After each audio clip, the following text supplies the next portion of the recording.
اچھا، تو میرے بزرگوں اور دوستوں، غصے کو پینا ہے، غصہ شیطان غصہ لاتا ہے اور پھر ہمیں حکم ہے غصہ پینے کا۔ غصہ نہ آنا یہ تو اچھی بات نہیں ہے جی، برے کام دیکھیں، گناہ دیکھیں، غصہ نہ آئے یہ تو خطرے کی بات ہے۔ غصہ ضرور آنا چاہیے لیکن غصے کو استعمال نہیں کرنا چاہیے۔ غصہ استعمال کریں گے تو پھر پچھتائیں گے۔ میرے بزرگوں اور دوستوں، کئی لوگ جو ہے غصے میں آ کر قسم نکال لیتے ہیں، طلاق نکال لیتے ہیں، پھر ہمارے پاس آتے ہیں کہ جی غصے میں ہم نے یہ کیا۔ یاد رکھیں، ثلاث جدہن جدن وعزلہن جدن، تین چیزیں فرمایا، یہ غصے میں کریں، مذاق میں کریں، چاہے سنجیدگی سے کریں، وہ نافذ ہو جاتی ہیں۔ ثلاث جدن، یہ تین چیزیں جو ہیں، او عزلہن جدن، یہ جو ہے نافذ ہو جاتی ہیں۔ نمبر 1 نکاح، اگر آپ کہیں جو ہے مذاق میں نکاح پڑھتے ہیں، نام لیتے ہیں، قبول ایجاب ہو جاتا ہے، تو میرے بزرگوں اور دوستوں نکاح پکا ہو گیا۔ نمبر 2 طلاق، طلاق چاہے آپ غصے میں دیں، مذاق میں دیں، سنجیدگی میں دیں، طلاق نافذ ہو جاتی ہے، طلاق ہو جاتی ہے۔ اور نمبر 3 عتاق، یعنی آزاد کرنا، غلام کو آزاد کرنا۔ یہ تین چیزیں ایسی ہیں، غصے میں کریں، چاہے سنجیدگی میں کریں، چاہے جو ہے مذاق میں کریں، یہ نافذ ہو جاتی ہیں۔ اس لیے آپ سب سے گزارش ہے غصے کو پینا ہے۔ غصے کو، ایک واقعہ یاد آ گیا مجھے، اللہ کے نبی صلی اللہ علیہ وسلم کی مجلس لگی ہوئی ہے اور ایک دور جگہ رہنے والا ایک جو ہے شخص آ گیا۔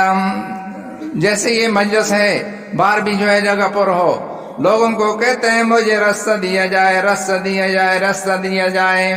ایسے راستہ لیتے لیتے حضور نبی کریم صلی اللہ علیہ وسلم کے پاس پہنچایا۔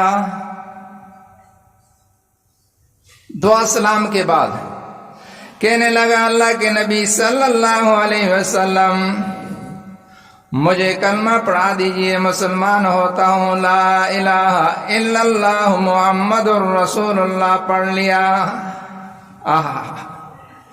حضور نبی کریم صلی اللہ علیہ وسلم اتنے خوش ہوئے، اتنے خوش ہوئے کہ خوشی کی بات کو آپ کو بتا ہی نہیں سکتے۔ وجہ کیا ہے؟ حضور نبی کریم صلی اللہ علیہ وسلم دن رات یہ کوشش ہوتی تھی کہ کسی نہ کسی طرح لوگ مسلمان ہو جائیں، لوگ ایمان والے ہو جائیں۔ دن رات آپ کا سینہ جو ہے یہ بولتا رہتا تھا ہنڈیا کی طرح، یہی تڑپ تھی کہ سارے لوگ مسلمان ہو جائیں، ایمان والے ہو جائیں۔ میرے بزرگوں اور دوستوں، کیا وجہ تھی؟ آج مجھے پرواہ نہیں ہے، آپ کو پرواہ نہیں ہے، سارے مسلمانوں کو تقریباً پرواہ نہیں ہے۔ کوئی کافر ہوتا ہے، کوئی مسلمان ہوتا ہے، کوئی گناہ کرتا ہے، کوئی نیکی کرتا ہے، کسی کو کوئی پرواہ نہیں ہے۔ حضور صلی اللہ علیہ وسلم اتنا کیوں تڑپتے تھے؟ اس لیے کہ میرے بزرگوں اور دوستوں، حضور نبی کریم صلی اللہ علیہ وسلم اپنی مبارک آنکھوں کے ساتھ معراج کے موقع پر آخرت کی چیزوں کو دیکھ کر آ گئے تھے۔ جہنم کی دیکھا تھا، جنت بھی دیکھی تھی، تو اس لیے حضور تڑپتے تھے کہ یہ لوگ کسی نہ کسی طرح جو ہے مسلمان ہو جائیں، ایمان والے ہو جائیں، تاکہ آخرت کی ان ہولناکیوں سے بچ سکیں، آخرت کی ہولناکیوں سے بچ سکیں۔ میرے بزرگوں اور دوستوں، ایک مرتبہ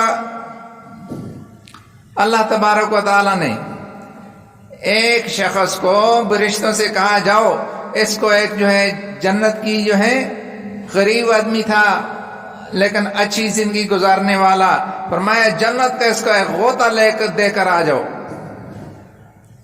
حالانکہ ساری زندگی اس نے تکلیف میں گزاری تھی، ساری پریشانیاں، لیکن جب جنت کا ایک تھوڑا سا چکر جو ہے لگائے گا، اللہ تبارک و تعالی جو ہے سامنے کھڑا کر کے پوچھیں گے، پھر وہاں بندے میرے، بتا میرے بندے، آپ نے کوئی کسی قسم کی تنگی دیکھی ہے کہ نہیں؟ علماء کرام نے فرماتے ہیں کہ وہ شخص جو ہے اس معمولی چکر کے ساتھ دنیا کی ساری پریشانیوں کو بھول جائے گا، بلکہ خدا کے سامنے قسم اٹھائے گا جب سے پیدا ہوا ہوں کوئی میں نے تکلیف دیکھی ہی نہیں ہے۔ کہتے ہیں نا کہ جی خوشی آ گئی ہے ہم بھول گئے، خوشی آ گئی ہم بھول گئے۔ خدا نہ واسطہ اگر اللہ تبارک و تعالیٰ کو ناراض کر کے چلے گئے، ایسا شخص جو ساری عمری نافرمانیوں میں گزارے گا، فرمایا اس کو فرشتے جو ہیں معمولی سا ہوتا جہنم کا دیں گے، پھر اللہ کے سامنے کھڑا کہیں کریں گے۔ مفہوم یہ ہے اللہ تبارک و تعالیٰ پوچھیں گے بتا بندے کوئی خوشی دیکھی ہو؟ حالانکہ ساری زندگی اس نے جو ہے بڑی بڑی کوٹھیوں میں، بڑی بڑی کاروں میں، بڑے بڑے جو ہے مزیداروں میں ایسی زندگی گزاری ہوگی، لیکن وہ خدا کی قسم اٹھا کر کہے گا کہ میں نے تو کسی قسم کی خوشی دیکھی ہی نہیں ہے۔ تو نتیجہ کیا ہوا کہ یہاں کی خوشیاں بھی جو ہیں یہ بیکار ہیں، یہاں کے غم بھی بیکار ہیں۔ آخرت کی خوشی جو ہے وہ ہمیشہ کے لیے ہے، لیکن یاد رکھیں غم بھی ہمیشہ کے لیے ہے، غم بھی ہمیشہ کے لیے۔ تو یہ ساری جو ہے پریشانیاں بنتی ہیں۔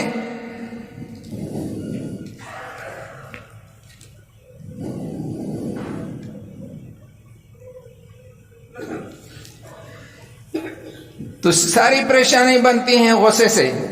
وہ دیہات کا رہنے والا حضور کے پاس آیا، آ کر کلمہ پڑھا، حضور خوش ہو گئے، اللہ کا شکر ادا کیا کہ یہ جہنم سے بچ گیا ہے۔